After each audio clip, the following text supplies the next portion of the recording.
नमस्कार, Gorkha television HD मा स्वागत छ। म संगीता काफ्ले। कार्यक्रम हो हाम्रो यथार्थ। हाम्रो जिन्दगीको केही भर हुँदैन। जिन्दगीमा के हुन्छ कसैले सोचेको हुँदैन। जिन्दगीमा भवितव्य आएका समस्याहरूलाई हाँसी हाँसी समाधान गर्नुपर्ने हुन्छ।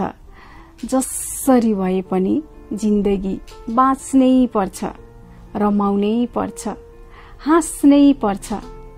भाग्यमा लेखेको सबैले भोग्नै पर्छ। जसरी भए पनि आत्मविश्वासका साथ गन्तव्य खोज्नै पर्छ।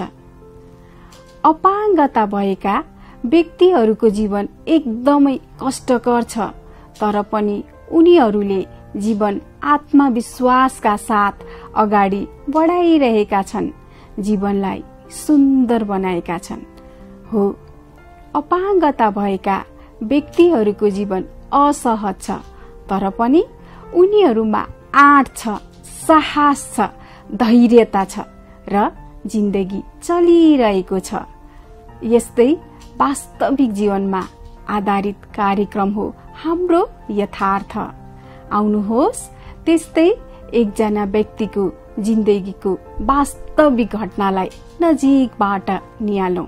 अपाङ्गताको अवस्था आफैमा जटिल र मानव जीवनको सबैभन्दा कठिन अवस्था हो भन्नेमा दुई मत नहोला। यसमा पनि स्पाइनल इन्जुरी एकदमै जटिल समस्यामा पर्दछ। स्पाइनल इन्जुरी भन्नाले मुख्यतया ढाडको समस्या भन्ने बुझिन्छ।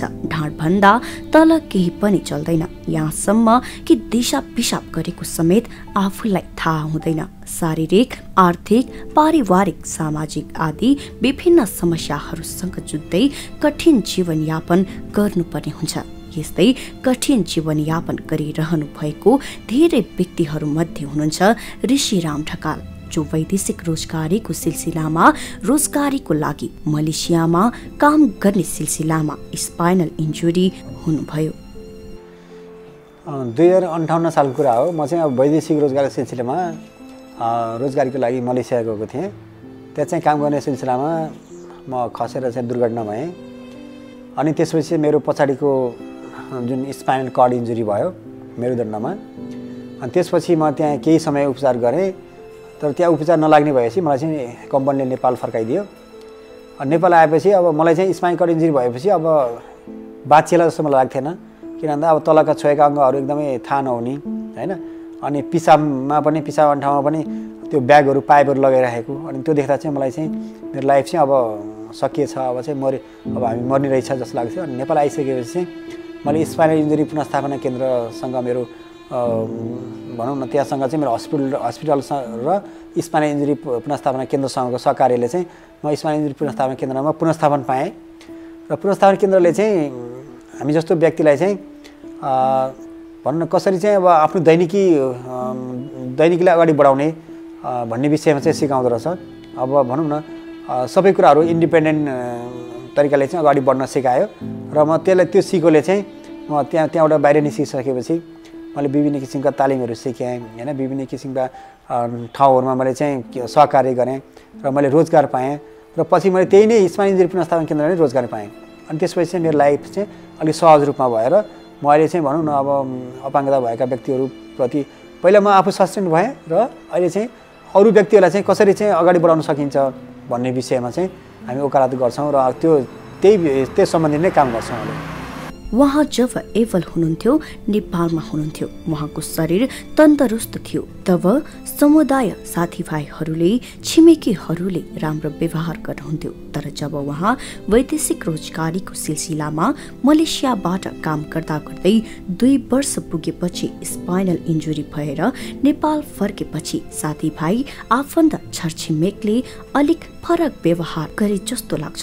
उहाँलाई साथीभाइहरूले अलिक हेला गरे जस्तो, परिवारले पनि अपाङ्ग भइसकेपछि के गर्न सक्छ र के खान्छ, केही गर्न सक्दैन होला भनेर सोच्ने गरेका जस्तो लाग्छ उहाँलाई। तर उहाँलाई कुनै पनि शक्तिले रोक्न सकेन। जीवनलाई झन् तिखार्दै निखार्दै अगाडि बढ्नुभयो। अहिले उहाँले स्पाइनल इन्जुरी पुनर्स्थापना केन्द्रमा काउन्सिलिङको रूपमा काम गर्दै हुनुहुन्छ। अब डिसेबल हुनुभन्दा अगाडि जब गर्न सक्ने एकदम तन्दुरुस्त शरीर, कमाउन सक्ने हैन, अब समाजलाई सेवा दिन सक्ने खालको शरीर हुँदा अब समाजले, समुदायले, साथीभाइहरूले चाहिँ अब राम्रोसँग व्यवहार गर्नुहुन्छ हैन। तर अलिकति अपाङ्गता भइसकेपछि चाहिँ त्यो गर्ने व्यवहारमा अलिकति फरक चाहिँ देखिएको मैले पनि पाएँ हैन। अब हरेक क्रियाकलापहरूमा, एक्टिभिटिजहरूमा चाहिँ साथीहरूले भनौँ न अब पहिला सक्ने छँदा चाहिँ हरेक कुरामा जोड्न खोज्नुहुन्छ हैन। तर नसक्ने छँदा चाहिँ डिसेबिलिटी भइसकेपछि चाहिँ अब ऊ नभइदिए हुन्थ्यो, ऊ नआइदिए हुन्थ्यो हैन, त्यस्तो खालको व्यवहार हुने अनि सहयोग गर्न नखोज्ने अथवा अपाङ्गता हो। अब यसले चाहिँ अब परिवारले पनि बस्ने खाने हैन, अपाङ्गता भएपछि केही गर्न सक्दैन। अब यो चाहिँ अब यसले चाहिँ अब बस्छ खान्छ भन्ने त्यस्तो खालको अलिकति त्यस्तो खालको सोच चाहिँ हामीले त्यो पायौँ। अनि समाजमा पनि अब अपाङ्गता भइसकेपछि केही गर्न सक्दैन भन्ने अलिकति भनौँ न अब अलिकति हेपाइको दृष्टिकोणले हेर्ने हैन, त्यो खालको सोच चाहिँ अहिले पनि छ हैन। पहिला पनि थियो र अहिले पनि छ, र बिस्तारै बिस्तारै त्यो चेन्ज हुँदै चाहिँ आएको छ, तर एकदम पूर्ण रूपमा चेन्ज भएको चाहिँ छैन। मेरुदण्ड एउटा जटिल र शारीरिक अवस्था हो। विभिन्न घटना दुर्घटनाका साथै मेरुदण्डमा टिबी, ट्युमर, क्यान्सर लगायत विभिन्न कारणले पनि यसको पक्षघात हुने गरेको पाइन्छ। मेरुदण्डको पक्षघात भएपछि यसको जुन भागमा चोट लागेको हो वा अन्य कारणले संक्रमित भएको हो त्यो भागभन्दा तल अधिकांश व्यक्तिमा चेतना या शरीरको प्यारालाइसिस पुरै शून्य हुन जान्छ, जसको कारणले चोटको प्रकृति अनुसार आधा भाग अथवा पुरै पक्षघात भई हिडडुल गर्न नसक्ने, दिशा पिसाब थाहा नहुने लगायतका अत्यन्तै जटिल समस्याहरू झेल्नु पर्दछ। स्पाइनल कर्ड इन्जुरी भनेको चाहिँ यो मेरुदण्डमा हाम्रो हड्डी हुन्छ 33वटा हड्डी। मेरुदण्ड चाहिँ अब हाम्रो शरीरको एकदम आधार हो, एउटा भनौँ न पिलर हो। जब मेरुदण्डमा चोट लाग्छ, मेरुदण्डको 33वटा हड्डी मध्ये चाहिँ कुनै हड्डीमा चोट लाग्छ, त्योभन्दा तलको अङ्गहरूमा चाहिँ पूर्ण रूपमा चाहिँ प्यारालाइसिस हुने अथवा छोएको थाहा नहुने, अनि त्यसपछि गएर चाहिँ मोटर पावरहरू नहुने, जस्तो अब हाम्रो दिशा पिसाब पनि थाहा हुँदैन। जुन भागमा चाहिँ चोट लागेको छ अब पूर्ण, त्यो पनि 2 किसिमको हुन्छ, पूर्ण चोट र अपूर्ण चोट। जब पूर्ण चोट अपूर्ण चोट भएको व्यक्ति चाहिँ केही मात्रामा चाहिँ उसको प्रोग्रेस हुन्छ हैन, केही मात्रामा चाहिँ उसलाई चाहिँ भनौँ न पहिलाको अवस्था आउन नसके पनि केही राम्रो हुन्छ। तर जब पूर्ण रूपमा चाहिँ उसको चोट लाग्छ त्यसपछि उसको चाहिँ तलको अङ्गहरू छोएको थाहा नहुने, दिशा पिसाब आएको थाहा नहुने, हिँड्न नसक्ने, त्यो खालको चाहिँ समस्याहरू आउँछ। स्पाइनल इन्जुरी भएका व्यक्तिहरूलाई धेरै नै गाह्रो छ, धेरै नै खर्चिलो हुन्छ। पिसाब बोक्ने थैली, युरिन ब्याग बोकेर हिँड्नु पर्दछ। डाइपर, फोली क्याथेटर, सर्जिकल पन्जा, sanitizer, cotton piece, gauze piece आदि मेडिकल सामग्रीहरू जीवनभरि नै प्रयोग गर्नुपर्ने हुन्छ। यो कुनै कुनै स्पाइनल कर्ड भएका व्यक्तिहरूको स्पासिटी, खुट्टा काम्ने समस्या हुन्छन्। कसैलाई धेरै दुख्ने, पोल्ने, झमझमाउने समस्या हुन्छ। यसको लागि औषधि सेवन गर्नुपर्ने हुन्छ।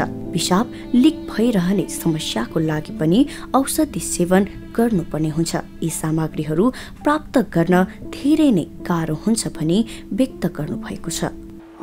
अब यो स्पाइनल कर्ड इन्जुरी भइसकेपछि एकदमै खर्चिलो हुन्छ। जस्तो अब उपचारको क्रममा सर्जरी गर्नु पर्यो, त्यसपछि गएर चाहिँ पुनर्स्थापन लानु पर्यो। पुनर्स्थापनमा तपाईँको थेरापीहरूको लागि हैन, त्यसपछि गएर यो मनोसामाजिक परामर्शको लागि चाहिँ पुनर्स्थापना चाहिँ लैजानुहुन्छ। त्यसपछि त्यहाँ पनि निकै खर्च हुन्छ।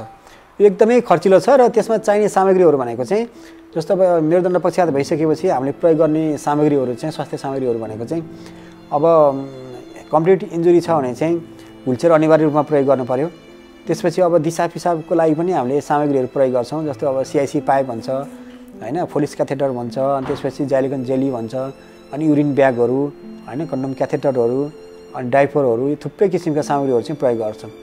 अब यसमा तपाईँको कसैको घाउ भयो भने चाहिँ त्यसमा फेरि अन्य सामग्रीहरू पनि प्रयोग गर्नुपर्छ। जस्तो अब औषधिहरू आवश्यक पर्छ, बेटाडिनहरू, गज प्याडहरू होइन, थुप्रै। अब स्पाइनल इन्जुरी भइसकेपछि चाहिँ त्यो व्यक्तिलाई चाहिँ धेरै किसिमका चाहिँ मेडिकल सामग्रीहरू चाहिन्छ होइन। जस्तो एल्बो कर्चहरू पनि, जस्तो अब हल्का हिँड्नी छ भने एल्बो कर्च चाहियो, अब कम्प्लिट इन्जुरी छ भने व्हिलचेयर चाहियो होइन। अब टेट्राप्लेजिक जस्तो अब घाँटीको चोट छ भने चाहिँ उहाँलाई अझ टाउको पनि अल्छी लाग्ने खालको व्हिलचेयरहरू चाहिन्छ होइन। उहाँहरूले हामीले चलाएको व्हिलचेयरहरू चलाउन सक्नुहुन्न।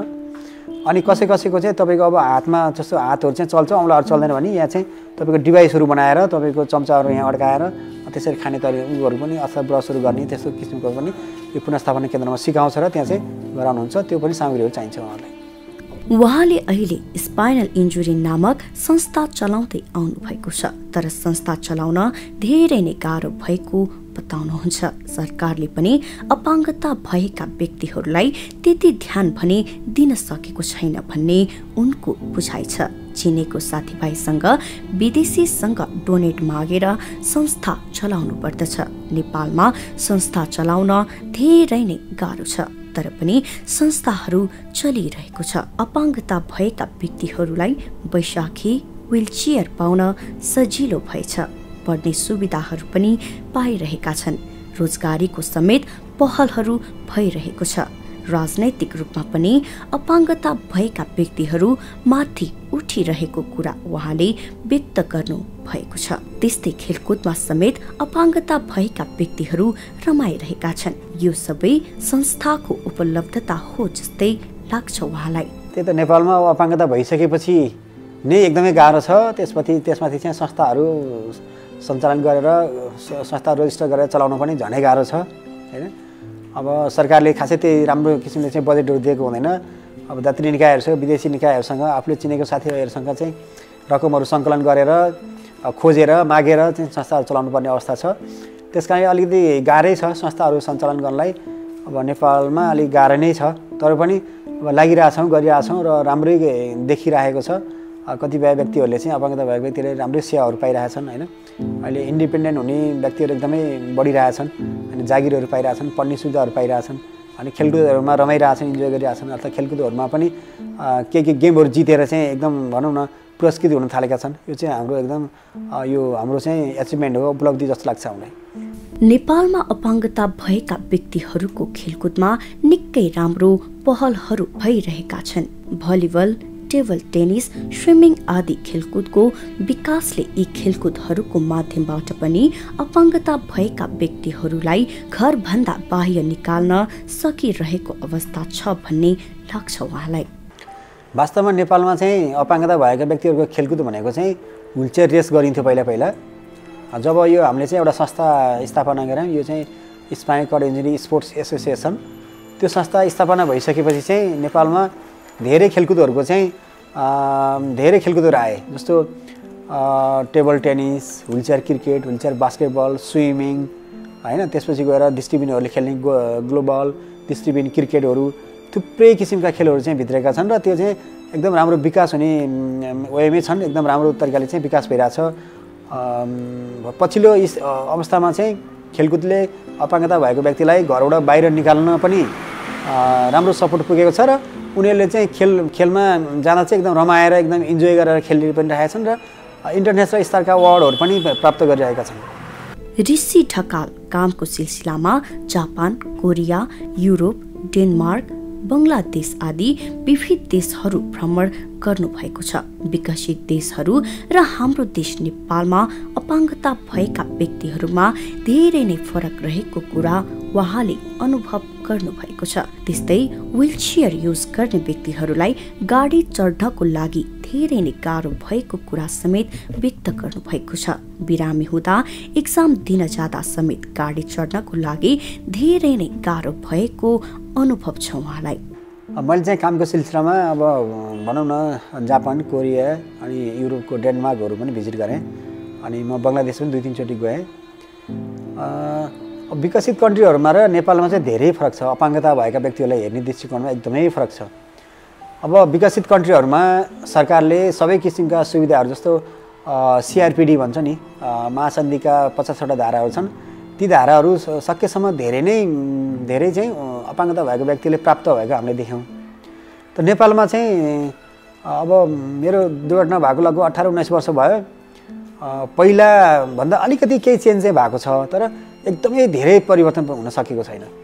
अब यसमा चाहिँ पोलिटिकल पार्टीहरूको पनि प्रभाव पर्दो रहेछ हैन, र हामी अपाङ्गता भएका व्यक्तिहरूको पनि, र जो सरकारमा जानुभएको छ सरकारसँग चाहिँ हाम्रो एडभोकेसी राम्रो नहुँदा अर्थात् अलि सिभियर खालका अपाङ्गताहरूको चाहिँ एडभोकेसीमा समावेश नहुँदा चाहिँ यो भोग्नु परेको जस्तो मलाई चाहिँ लाग्छ हैन। तर केही न केही चाहिँ परिवर्तन भएको छ, तर एकदमै धेरै हामीले पाउनुपर्ने जति सुविधा चाहिँ अधिकारहरू चाहिँ हामीले पाइरहेको जस्तो मलाई लाग्दैन। जस्तो 18 वर्ष अगाडि म जब भर्खरै अपाङ्गता भएको थिएँ, त्यतिखेर चितवनबाट आएर कलङ्की झरेर चाहिँ म यहाँ आउनुपर्दा मैले जति पनि गाडी रोकेको थिएँ उहाँले रोक्नुहुन्थेन र मैले ट्राफिकको सहयोग लिन्थेँ। र अहिले पनि त्यहाँ झरेर हात रोक्दाखेरि ड्राइभरले रोकेर चाहिँ सहज रूपमा ल्याउने वातावरण छैन र ट्राफिकलाई नै गुहार्नुपर्छ। त्यस कारणले अलिकति परिवर्तन भएको चाहिँ मैले देख्दिनँ। र हामी कतिपय व्यक्तिहरू चाहिँ एकदम छिटो भनौँ न, तत्काल कुनै इमर्जेन्सी कुरामा चाहिँ हस्पिटल जानु पर्ला अर्थात् एक्जाम जाँचको लागि चाहिँ जानु पर्ला, तुरुन्तै चाहिँ गाडी रोकेर चाहिँ जाने स्थिति चाहिँ एकदम कम छ। त्यस्तै गरेर अब शिक्षामा पनि तपाईँको अब उच्च शिक्षासम्म चाहिँ निःशुल्क शिक्षा भनेको छ सरकारले। अब हामीले यहीँ चामुण्डा मल्टिपल स्कुल छ, हामीले त्यहाँ भाइ बहिनीहरूलाई भर्ना गर्दाखेरि पैसा लिएर पनि भर्ना गर्न मान्दैन। त्यस कारणले चाहिँ अब शिक्षामा पनि अलिकति समस्या छ। रोजगारीको त झनै समस्या भइहाल्यो हैन। अब खेलकुदमा बिस्तारै चाहिँ अभ्यास हुँदैछ, यसको चाहिँ बिस्तारै विकास हुँदैछ।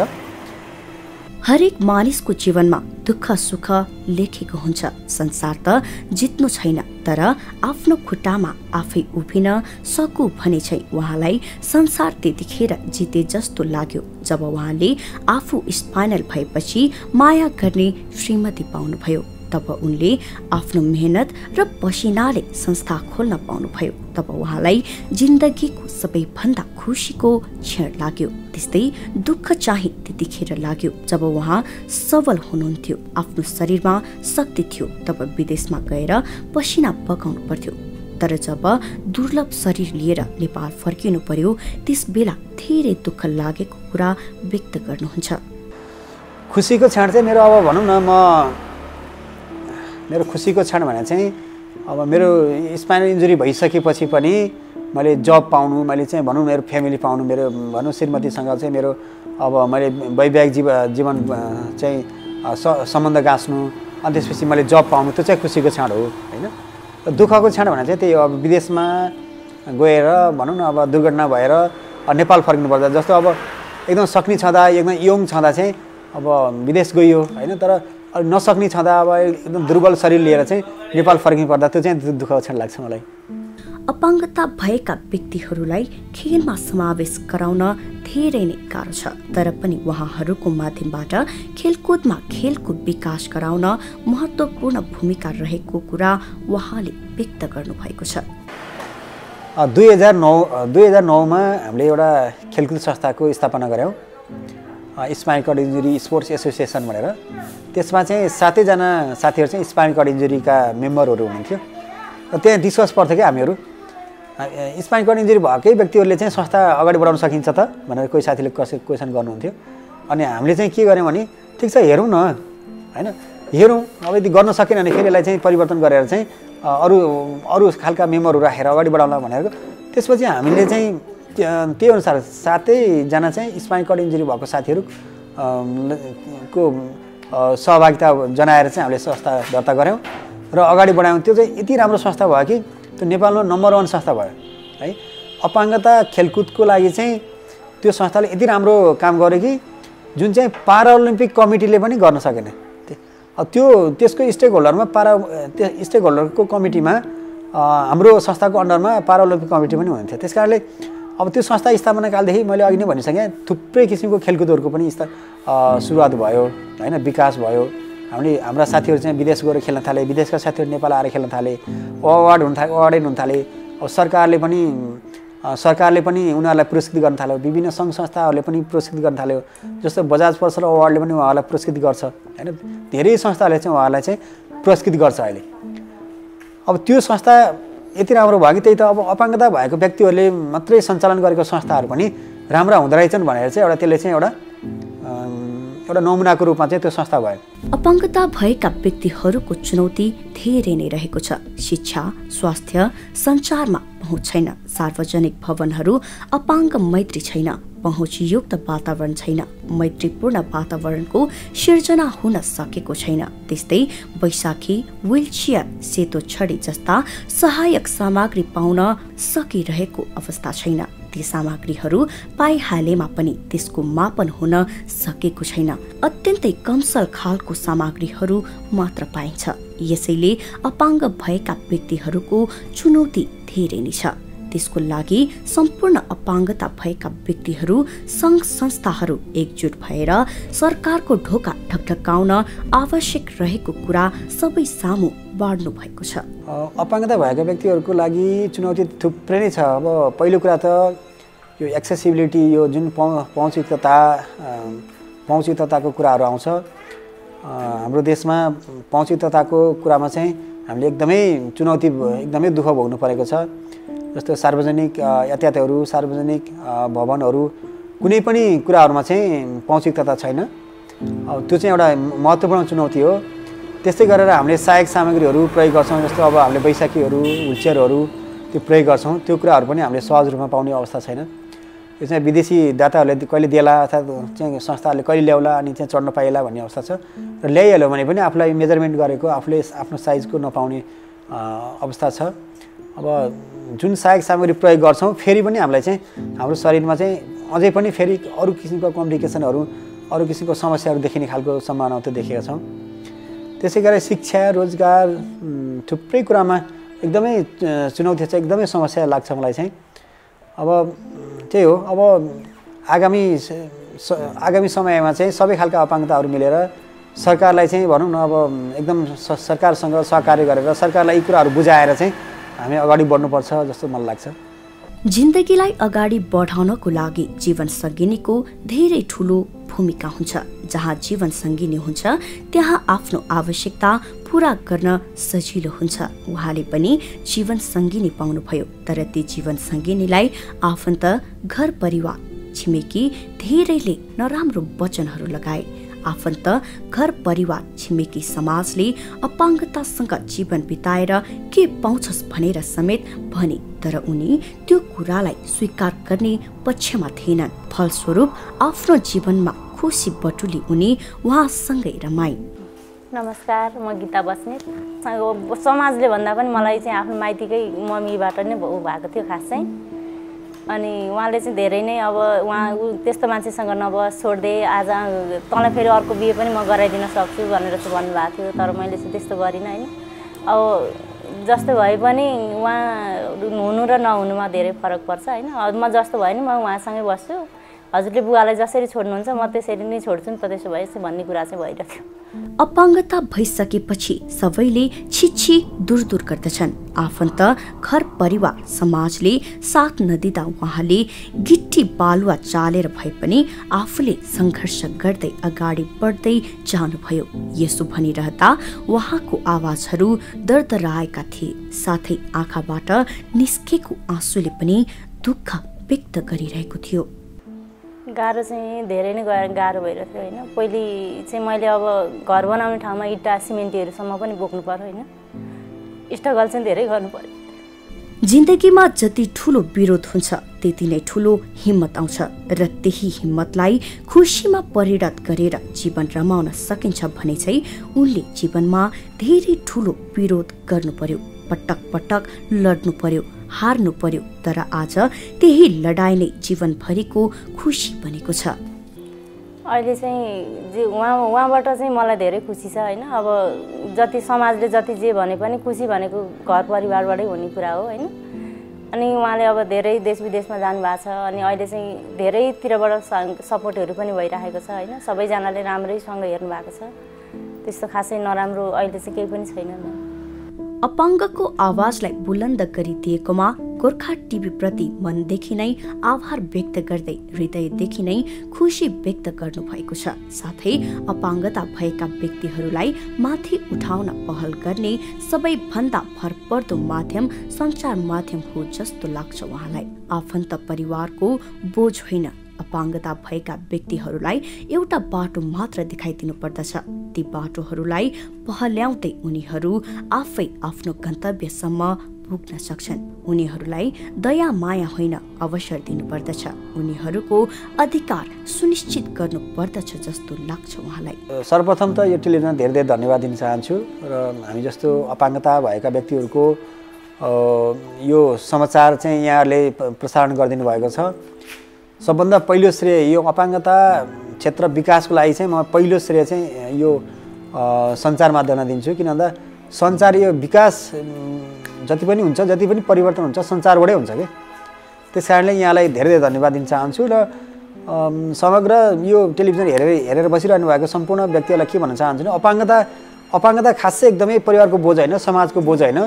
अपाङ्गता भएका व्यक्तिहरूले धेरै कामहरू गर्न सक्छन् र उनीहरूलाई चाहिँ एउटा बाटो, एउटा वे देखाइदिने हो। उनीहरूलाई दया मायाले हेर्ने होइन, उनीहरूलाई चाहिँ एउटा भनौँ न उनीहरूलाई चाहिँ उनीहरूको अधिकार सुनिश्चित गरिदिने हो होइन। उनीहरूलाई चाहिँ कुनै एउटा बाटो जानलाई चाहिँ सहयोग गरिदिनु भयो भने चाहिँ उनीहरूले आफ्नो समाजको लागि पनि उनीहरूले एकदमै महत्त्वपूर्ण व्यक्ति हुन सक्छन्।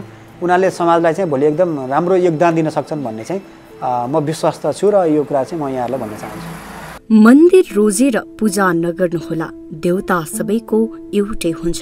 अपाङ्ग भनेर हेला नगर्नुहोला, आत्मा सबैको एउटै हुन्छ, एउटै हुन्छ। अपाङ्गता हुनु कुनै दोष होइन, अपाङ्गता कुनै पूर्व जन्मको पाप पनि होइन। यो त एउटा अवस्था मात्र हो, तर पनि मानिसहरूले यसलाई पूर्व जन्मको पापको भागीदार बनाउँछन् र उनीहरूलाई बोझ मान्दछन्। हामी जस्तो शिक्षित सभ्य नागरिकहरूले यस्तो सोच कदापि राख्नु हुँदैन। उनीहरूलाई माया गरौँ, सम्मान गरौँ, अवसर दिउँ त, अनि मात्र यस्ता व्यक्तिहरू माथि पुग्न सक्छन्। यस्ता व्यक्तिहरूको उन्नति, प्रगति र विकासले हाम्रो देशले कोल्टे फेर्न सक्नेछ। हवस् त, आजलाई यति नै। अर्को हप्ता पुनः उपस्थित हुने नै छौँ। तबसम्मको लागि हेर्दै रहनुहोला गोर्खा टेलिभिजन HD। नमस्कार।